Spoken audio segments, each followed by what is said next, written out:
Hello, everyone. You're in the office with Joseph Skoda. I like to say GI Joe Skoda or Dr. Skoda or Mr. Skoda. It really matters. But have you ever thought about customer service? I talk about on the subject occasionally, and of course, we all want good customer service. But what is that? And why is it sometimes we get great service and other times some great service? Is it due to proper training or the way we're brought up? You see, I kind of believe the way we're brought up is a good part of it. Because, for instance, a lot of us are overprotective as parents of our children. And that's okay. You should be a little overprotective when they're one, two, three, four, five. But when you start going to school and mingling with other kids, sometimes we have to let them fall on their face themselves and not necessarily be there to pick them up. Be nearby. We want to be nearby. We don't want anyone to bully our children. Of course not. We don't want anyone to abuse or, like I said, bully or take advantage of our kids. Of course not. But we have to know at a young age how to communicate, how to socialize, how to deal with issues that may come up or challenges that we're not used to. For instance, you go to school, maybe someone knocks your books out of your hands and you drop them on the floor, and maybe in front of other people, and you become a little embarrassed. How do you deal with that? What do? You cry? Do you scream? Do you cold cock them? Or you just pick up your books and walk on? Well, that makes sense to think about. It depends on the situation, of course. And we've all cried, we've all pouted, we've all ran from our problems. We all have, especially at a younger age. But there has to come a time when you develop a tougher skin. You sit there and listen like, stupid, why'd you push my books over? But somebody else to pick on. You have something better to do. And then it could get worse, it could get better. And sometimes it's better just to zip it. Now, take that into customer service. When someone's yelling and berating you, you just happen to be the face of a company, a product or service, whatever it may be. It could be HR department. That can be a really tough place to work. And someone's coming at you with some problems, some challenges, and they're looking at you like it's your fault. Now, going back to the childhood days, well, hopefully you learn to listen, to deal with the problem, to say, how can I help you? How can you just leave me alone? What do you need from me? Can go a long way in a customer service realm. And every one of us is in a customer service role. Just like every one of us is a salesperson. We are always selling our best work or our worst work to others. Sometimes we're selling to our teacher that we know what we're talking about, selling to our boss that we know about the job and we deserve a promotion, telling ourselves to the opposite sex. Hopefully that we get that second date or, quite frankly, that first date. We're always selling something. And the same with rapport and customer service. It's developing that rapport. It's developing that relationship.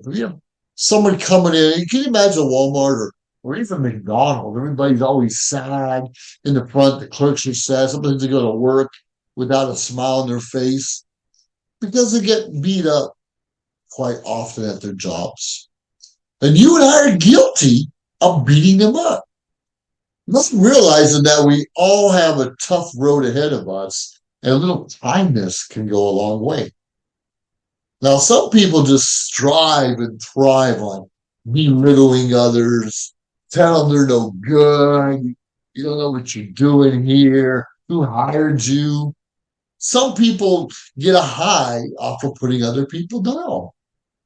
Okay, I get a high of looking at them and try not to deter so much sway just because of the way they're acting towards me or what they're trying to say.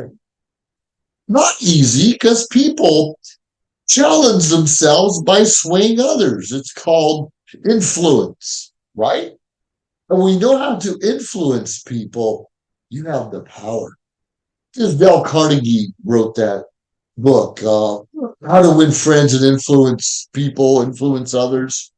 And that's a huge important book because as we're creating or developing relationships, and quite frankly, it's just as easy as listening. Someone said they like golf. Well, okay, where do you like to golf at? What kind of club do you use? How long have you been golfing? Or someone's in the, maybe finance or investing, like, wow, what are you get investing? I haven't had any luck. What are your suggestions? And when you're asking people questions in a non-threatening way, you're developing a relationship. And hopefully somewhere along the line they ask you questions about what you're doing, what your interests are, some of your hobbies and families. We hear about that form, family, occupation, recreation, and money. That's a powerful acronym for getting ahead in the game. That's a powerful acronym for getting into business, for being an entrepreneur, for being a salesperson. But not just that, it doesn't always have to do with money and business. Those simple subjects can help you win friends and influence people. But it all starts back with our emotional intelligence of what happened to us growing up. Where do we get the anger from? A lot of us just wake up angry. We don't even know why. We may have had a childhood where our parents were always fighting or arguing or some abuse coming on or maybe neglect.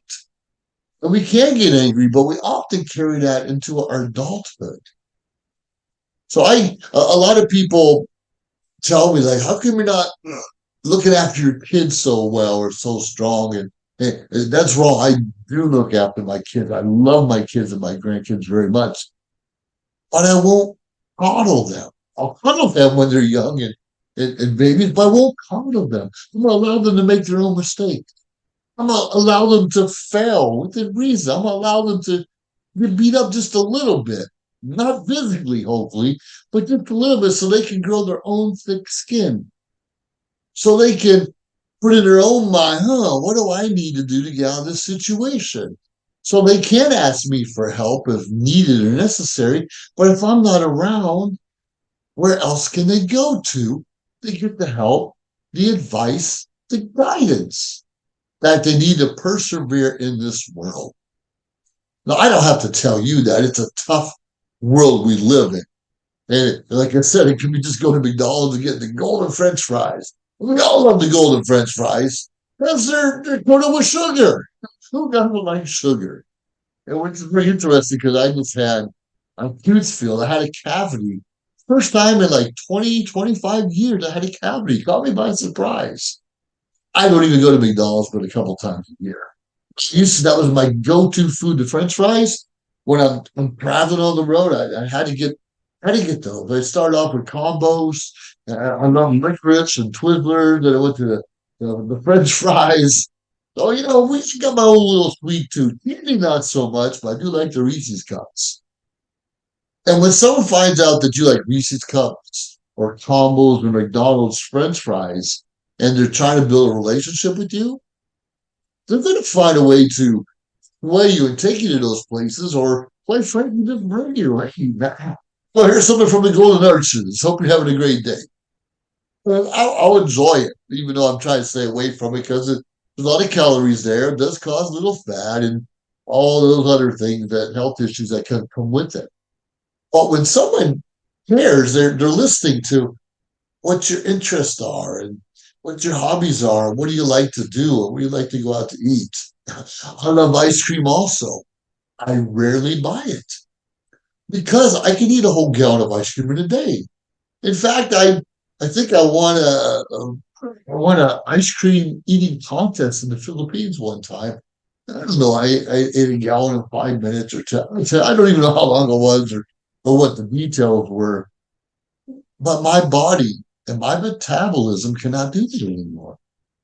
So if I'm saying I love ice cream, for instance, and you enter me into an ice cream eating contest, like I don't do that anymore. I'll have a couple scoops, but I'm not competing against anyone that's going to eventually hurt my health even worse. I might get another cavity. You watch those people in the hot dog eating contest, and they'll dip the hot dog or the bun in water and eat it because it's easier. This thing. We have a few good hot dogs too, but we're discussing, like, getting back to customer service is sometimes when we're younger and think we have to do disgusting things. Like I used to eat bugs for $1.50, earn a couple bucks here and there. Maybe a little strong, but over time, they they look at you, oh, Joe, he'll eat anything. And I practically did. If I made a sandwich, it could be ham, cheese, bologna, peanut butter, jelly, honey, pickles, relish, whatever it was, I would throw it all on the sandwich. Now, of course I do. I mean, living in California now, you know what the number one thing on salads and sandwiches are? Avocados. They're squishy and mushy and green and smell funny. But over time, you become accustomed to it. And we do have avocado sandwiches, and obviously that's how they make guacamole out of avocados. It's all good. It grows with you. Ever been to Australia and have a Vegemite sandwich? That's a whole acquired taste also. So why do we have bad customer service? Because more often than not, the person in front of us has had a bad day, a bad week, a bad month, bad upbringing. And sometimes they don't even know that they're coming across rude or curt or unfriendly. And sometimes we need to say, wake up, shake up. What's wrong with you? Why are you being a knucklehead? And we need to do that in a kind manner, though. Say, and sometimes don't look at me that way. I have a problem. You need to listen. And unfortunately, the generation today, the younger kids, the 20-something-year-olds, even the young 30-something-year-olds, are not really friendly. They don't seem to care about good customer service. They don't seem to care about ensuring that whatever your problem is going to be resolved. Which brings up a good point. Is the customer always right? I think we've heard this through time. If you agree that the customer is always right and make concessions and maybe refund them some money or give them an extra burger or put them in the VIP section of whatever, you're making a friend. Don't get me wrong. Hopefully you're making a friend. But sometimes we have people out there that will constantly badger you to say, hold it, customer's always right. So where's my free burger? Where's my refund? Where's my VIP tickets? And if they did deserve it, they did earn it, we need to do our best to give it to them. While they keep coming back over and over, going, hey, the burger was overcooked again. We might have to show them the door. We might have to say, I appreciate you coming by, but this relationship just isn't working, and I appreciate you not coming back. We can't be rude about it, but we could be stern and say, this isn't going to work, and I'm not going to allow you to continuously badger me and business and my company and belittle my employees. Not going to happen anymore. There's the door. And that has a little bit about coddling kids when they're too young. When you coddle, oh, it's going to be all right, Johnny. I'll take care of you. You're going to be just fine. And we keep doing that. That kind of tends to, like a kid say, well, I need an Apple iPhone, or I need a big screen TV, or a laptop, or an Xbox, or whatever it may be. And we give into that. As parents or grandparents, we give into that work of allowing our children to get into that entitlement. Oh, I'm entitled to this because my dad says I'm the best ever, or Grammy loves me and she'll buy me whatever I want. You and I need to stop feeding that entitlement mentality. Now, sure, it's good to reward your kids from time to time, but they need an iPhone. They don't need the most expensive hat or shirts or anything else. It may be okay. You want the phone? All right, son. You pay half. I'll pay the other. Make it work for it. Don't just give it. All of us in life have to work for where we are. We hear a lot of people complain. I wish I had a better car. I wish I lived somewhere else. How come you get the vacation and I don't? And understand in some circumstances, growing up in certain neighborhoods or communities, kind of moving on up, like George Jefferson used to say, moving on up. It wasn't always an easy reality for most people. Now there are education, and we know there's drugs in some neighborhoods, a lot of crime, and a lot of those kids or even adults are afraid to go out of the house, let alone try to go to school and better themselves. And I understand that could be a huge challenge. I was fortunate enough to get a good education and in a lot of different areas. So I'm well rounded. The whole idea is you don't like where you are, you don't like camp vacation, you don't have a good car to drive. You and I could learn a different skill. Today we can learn a lot of those skills even on the computer home, as you know. And listening to a podcast or a YouTube video like this one or social media, that's not a bunch of BS and gossip. We can actually learn certain skill sets that can help us propel ourselves in real life, can help propel our careers, can help us develop those strong relationships. How to win friends and influence people? We have to listen and we have to surround ourselves with people we want to be like. Sometimes we're hanging around with our cronies from school that have never left the neighborhood also, who might get into some bad habits, and we're wondering why we can't move ahead. You have to cut those strings loose. You have to let them go. You have to stop coddling your friends and tell them it's all right. You say, hey, Junior, I love you, man. You're a brother to me, but I got to move on. I don't want to be like this my whole life. And if Junior's a good friend, he's going to support you. Say, yeah, Joe, I agree. Just remember me one day when you make it big, and that'd be great. But they try to hold you back and say, you can't do that. That's only for this kind of person. Only from people from this neighborhood. Only this culture can get ahead. That's a bunch of BS. And don't fall into that trap where you woulda, coulda, shoulda, or you're not good enough. That's even worse. So this whole topic was about customer service, why it's bad and good. And often when we have a good customer service, because we grew up in a happy childhood, or better yet, we just decided to listen, to be agreeable, easy to get along with. And even if we don't agree, we can still get along. I don't know why in this country, if you're a Democrat, Republican, you have to fight. You don't have to. Only time you have to fight is, well, I'm Air Force. I'm your Army. You have to fight. or Michigan, Ohio State football teams that you got to fight. But they're friendly competitions and friendly fun. We don't have to fight. We really don't have to argue. But we have to take time. Okay, you give me 5 minutes to give me what you're complaining about. I'm gonna give you 5 minutes of what I'm gonna complain about, and then we can agree to disagree. If nothing else. Yeah, I get your point, but I don't agree with you. And that should be okay.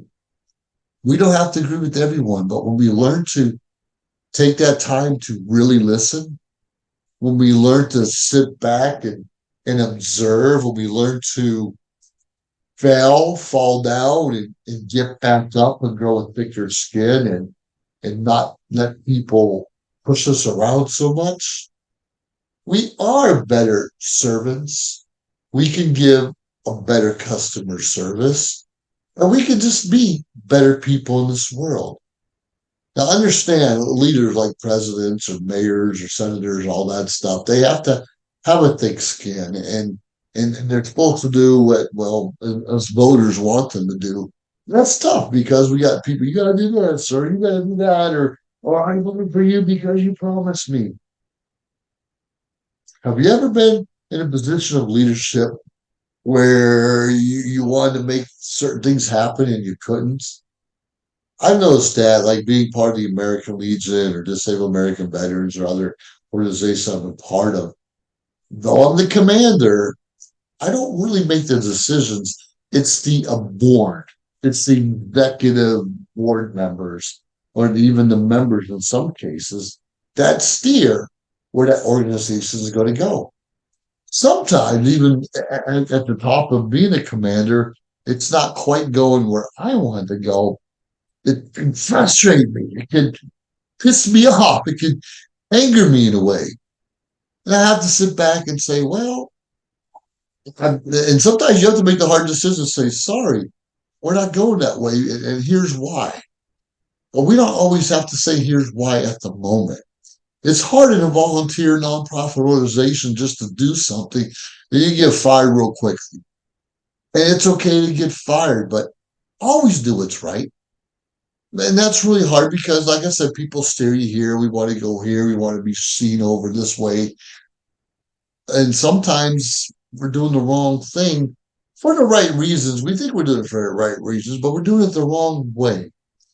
If we get out of that wrong way and always do what's right, always keep the integrity of the position and ourselves, eventually we will overcome any of those challenges and be able to show people that we're fair, that we listen, and that we're going to do our best to get ahead. Because every year, every few years, it's a new election, and provided there's no fraud, like our current administration, we can go out there and let somebody else in and give them a shot. But not everyone's qualified at different levels. We all have to work a little hard and prove ourselves. So you want to be good in customer service, read, study, observe other people, wake up with a smile, do your best to go to bed with a smile. And the customer doesn't have to be your right, but you can still be agreeable with them. You want to be that knucklehead, bad customer service person. Eventually, your days are going to be numbered at that job. If not, they should be. And you shouldn't complain. Well, anyways, those are my thoughts about customer service, doing what's right, wrong, golden arches, French fries, win friends and influence people, all in the synopsis nutshell. But you've been in the office with Joseph Skoda. Let me know some of your comments. Subscribe to our channel. Look up Joseph Skoda and find out a little bit what I'm about. Feel free. We can have a decent dialogue, but I won't let you get into my face and put me down because, quite frankly, I'm over it. But with that being said, we can have a dialogue each and every day. Have yourself a great day, everyone. Bye. Thank you for listening. If you liked our show, please subscribe to our YouTube channel or find us on any social media platform, Instagram, of course, Facebook.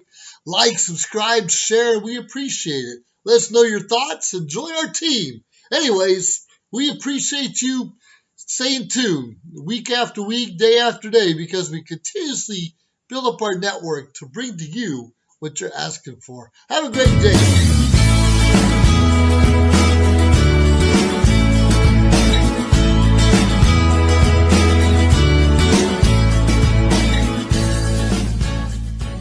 This show is brought to you by Michelle Kubiak. If you want to buy or sell a home, call Michelle 702-683-6576.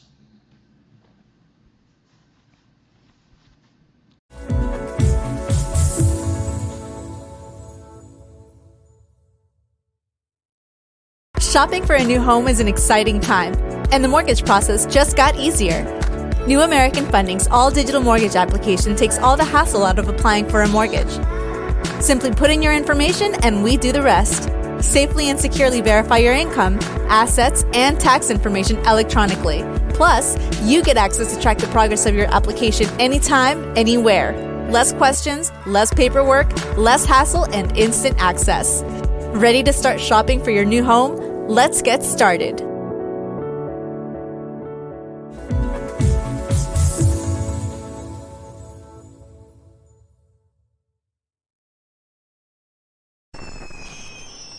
Traditional TV is going away.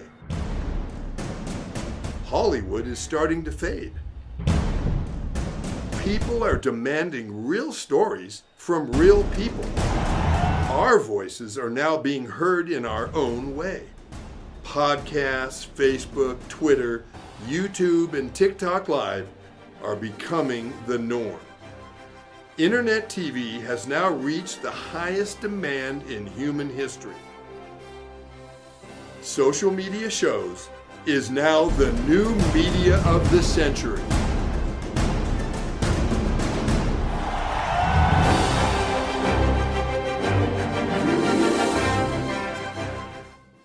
Hi, I'm Deacon T with Modern Word Ministries. It's great to be with you today. Just a short little promo for our show. Every Sunday morning we have service, and you can follow us at 10 a.m. Pacific Time on modernwordministries.org. And if you missed us or you want to see some of our older messages, go ahead and check us out on socialmediashows.com every single morning at 9 a.m. It's a great way to kick off your day, get a little bit of the word in you, get something uplifting, get you started off on your way. You know, if you're looking for prayer or you need some help, reach out to us. If you go to our website, again, that's modernwordministries.org, you can interact with me via telephone, via DM, text message, whatever you want. I'll get right back to you. So if you need prayer, you need help, you just need somebody to talk to, Modern Word Ministries is here for you. We are your church in the community. So until you see you next time, be blessed, everybody. Bye-bye.